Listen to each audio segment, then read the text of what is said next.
Jika ketersediaan stok beras dan gula pasir di Bulog kantor cabang pembantu Lubuk Linggau diklaim hingga kini masih aman, lain halnya dengan ketersediaan stok minyak goreng yang mengalami kekosongan.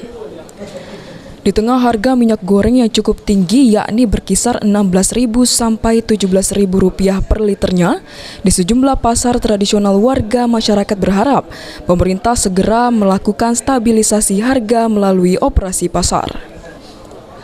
Kepala Bulog KCP Lubuk Linggau Joko Susilo mengaku, naiknya harga minyak goreng di pasaran karena mulai meningkatnya permintaan masyarakat lantaran angka kasus COVID-19 yang terus melanda. Bulog Lubuk Linggau sendiri berencana akan segera melakukan permintaan stok minyak goreng ke kantor Bulog Sumatera Selatan. Kalau untuk minyak saat ini memang posisi kita masih belum ada stok, sudah habis stok kita. Kita lagi ngajukan permintaan ke Palembang. Minyak sayur. Iya, minyak sayur. Kalau untuk kebutuhan pada saat ini masih normal ya. Utamanya beras masih di harga di pasaran sekitar 8.500 ya.